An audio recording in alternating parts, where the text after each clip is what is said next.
नमस्कार दोस्तों, स्वागत है आप सबका वर्मा जी टेक्निकल पर। तो दोस्तों ये चल रही है हमारी मध्य प्रदेश जीके जीएस की सीरीज, जिसमें आज हम पढ़ने वाले हैं जो भोपाल की राजधानी, अरे भोपाल की राजधानी थोड़ी नहीं, अरे मध्य प्रदेश की राजधानी भोपाल की जो महिला शासिका रही, जो भोपाल की बेग में रही है, इनके शासन वर्ष के बारे में, कब से कब इनका शासन रहा और उनके द्वारा किए गए निर्माण कार्यों के बारे में कि किसका निर्माण किस महिला शासकों ने करवाया।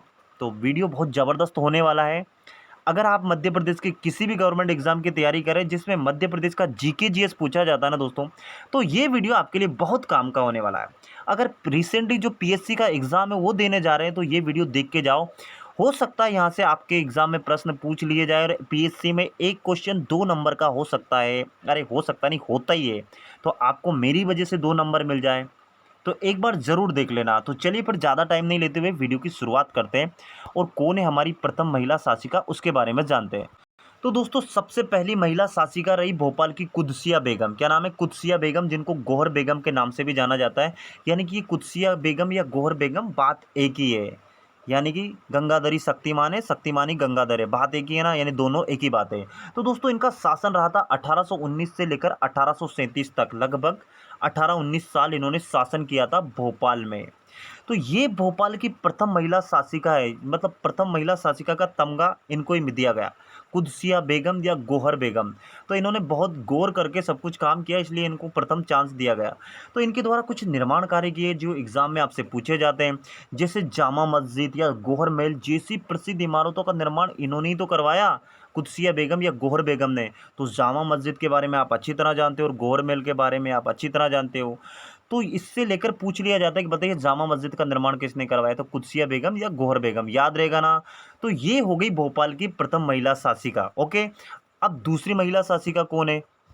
तो दोस्तों दूसरी महिला शासिका सिकंदर जहां बेगम। देखिए यूनिक नाम है दोस्तों, इन्होंने शासन किया था भोपाल में 1844 से लेकर, यानी कि 1844 से लेकर 1868 या 1868 तक।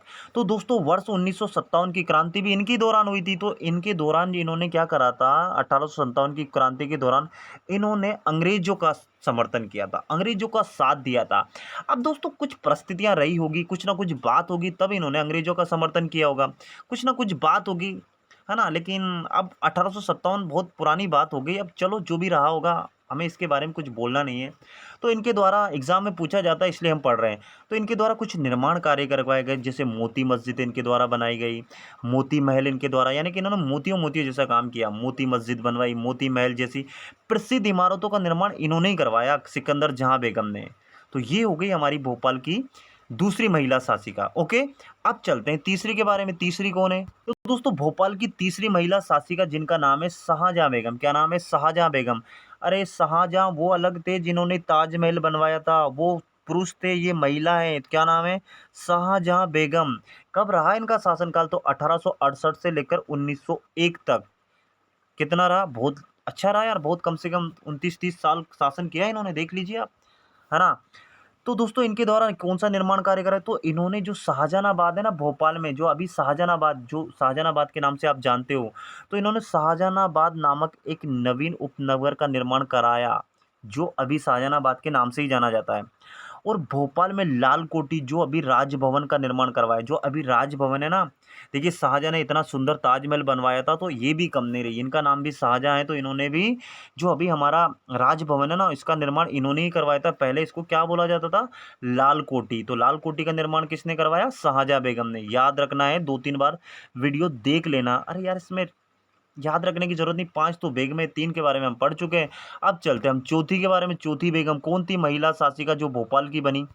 तो दोस्तों उनका नाम है चौथे नंबर की के खुसरो जहां बेगम, जिनका नाम सुल्तान जहां बेगम भी, यानी कि दोनों नाम इन्हीं के हैं। के खुसरो जहां बेगम के नाम से इन्हें जाना जाता है, सुल्तान जहां बेगम के नाम से इन्हें जाना जाता है। इनका शासनकाल रहा था भोपाल में 1901 से लेकर 1926। दोस्तों ये बेगम भोपाल के लिए बहुत खास हुई थी, इसलिए इनके बारे में पढ़ना ज़रूरी है। तो इनने जो निर्माण कार्य करवाया था ना, इनके महल को शौकत महल के नाम से जाना जाता है। यहाँ था लिखा तो था भूल जाओ, अभी भी है ये, जाना जाता है। जो वर्तमान में भोपाल नगर निगम का कार्यालय है। तो ये सीधा सीधा एक बार क्वेश्चन पूछा गया था कि जो नगर निगम का कार्यालय है उसका निर्माण किसने करवाया था? तो उसका निर्माण करवाया था खुसरो जहां बेगम या सुल्तान जहां बेगम, ठीक है।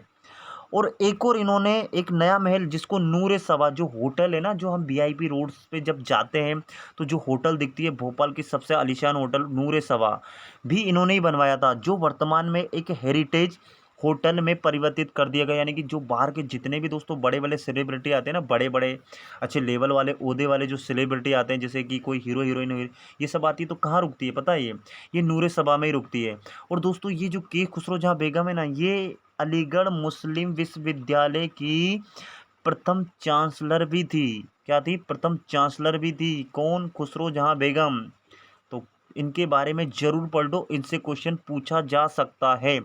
और लास्ट हमारी बेगम बची है, हमारी नहीं, भोपाल की जो महिला शासिका उनके बारे में हम बात कर रहे हैं। तो लास्ट बेगम बची है भोपाल के लिए जिन्होंने शासन किया था भोपाल पर। तो दोस्तों उनका नाम है बेगम साजिदा सुल्तान। क्या नाम है? साजिदा सुल्तान। इन्होंने शासन किया था भोपाल पर 1961 से लेकर 1995। बोले सर तब तो मध्य प्रदेश आज़ाद हो गया था। तो आज़ाद के बाद भी दोस्तों देखिए मध्य प्रदेश की सरकार जो चलती रही, लेकिन इनका जो दबदबा कुछ तो चला होगा ना भाई, इसलिए उन्होंने इतिहास ऐसे ही थोड़ी नहीं बन गया 1961 से लेकर 1995, है ना। तो इनका शासनकाल रहा है, मतलब इनका कुछ एरिया डिसाइड होगा बस उसमें रहा है। जैसे कि अभी जैसे ना ब्रिटेन में महारानी का अभी भी चलता, तो इसका मतलब थोड़ी नहीं महारानी की चलती, वहाँ भी राष्ट्रपति सब कुछ है, सब कुछ है, लेकिन इनको एक सम्मानजनक चलता रहा था, मतलब ऐसे चलता रहता है ये किसी को, ये बात है ना। तो बेगम साजिदा सुल्तान के खुसरो जहाँ बेगम तथा हमीदुल्ला खान की दूसरी बेटी है। जो अभी हम के खुसरो बेगम के बारे में पढ़ा ना, जिन्होंने ये अभी जो नगर निगम का कार्यालय वगैरह जो बिल्डिंग है शौकत महल इन्होंने ही बनवाया, तो उनकी बेटी और हमीदुल्ला जो खान जो आपने नाम सुना ही होगा इनके बारे में बहुत अच्छी तरह से, हमीदुल्ला खान। तो इनकी दूसरी बेटी है। तो पहली बेटी कौन है?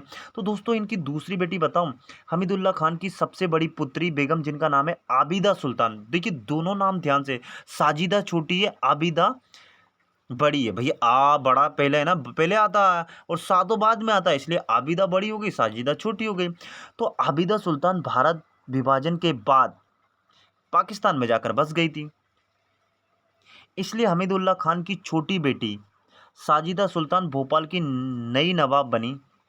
बेगम साजिदा का विवाह है ना पटौदी के नवाब इफ्तिखार अली खान से हुआ था, इसलिए नवाब पटौदी को भोपाल का नवाब कहा जाता है।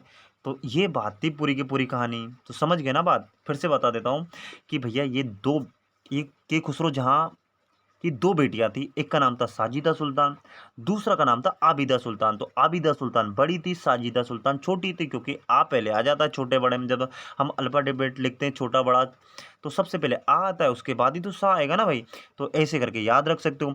तो जो भारत विभाजन हुआ था, जब पाकिस्तान का बंटवारा हुआ था, पाकिस्तान अपनी तरफ हो गया था, तो भैया विभाजन के समय ना ये जो आबिदा है ना, आबिदा सुल्तान पाकिस्तान में जाकर बस गई थी, इसलिए अब भोपाल की जो शासिका बनना था, तो उनकी छोटी बेटी किनकी, के खुसरो जहाँ की बेगम की छोटी बेटी जिनका नाम था साजिदा, इन्होंने शासन किया था। और साजिदा का विवाह पटौदी के नवाब थे जिनका नाम था इफ्तिखार, क्या नाम था?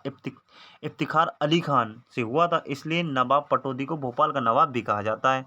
और ये नवाब पटौदी फिर आप जानते ही सैफ अली खान से इनका संबंध है। नूरे सभा किसकी थी? सैफ अली खान की। लेकिन अभी तो सैफ अली खान का भोपाल में बहुत सारा हिस्सा है, लेकिन वही कंट्रोवर्सी चल रही है, उनको मिलेगा हक, मिलेगा नहीं मिलेगा, आप जानते हो इस बारे में। तो ये था हमारा छोटा सा प्यारा सा वीडियो इस टॉपिक से। क्या दोस्तों, पीएससी एमपीएसआई अच्छे बड़े लेवल के एग्जाम में इनसे क्वेश्चन पूछे जा सकते हैं, इसलिए मैंने इस टॉपिक पे वीडियो बनाया। और मेरे एक स्टूडेंट ने कमेंट किया था कि सर इनके बारे में वीडियो बना दीजिए, तो मैंने उनके लिए, आप देख लीजिए, ये वीडियो आपके लिए बना दिया गया है ना। तो इसी प्रकार आप भी कुछ वीडियो बनवाना चाहते हैं तो नीचे कमेंट कर देना, वीडियो कैसा लगा बता देना, नीचे अपनी राय दे देना, अच्छा लगे तो लाइक कर देना। इस प्रकार की वीडियो पाने के लिए चैनल को सब्सक्राइब कर लेना। और अगर ट्रिक से पढ़ना है तो इसकी जो ये वीडियो है ना, इसकी डिस्क्रिप्शन में लिंक दे दूंगा, एमपीजी की ट्रिक कम से कम 60 से 65 ट्रिकी वीडियो बने हैं जिनसे सीधे सीधे एग्जाम में प्रश्न पूछे जाते हैं। तो चलिए फिर इसी के साथ मैं विदा लेता हूं। जय हिंद, जय भारत, आप सबका दिन मंगलमय हो।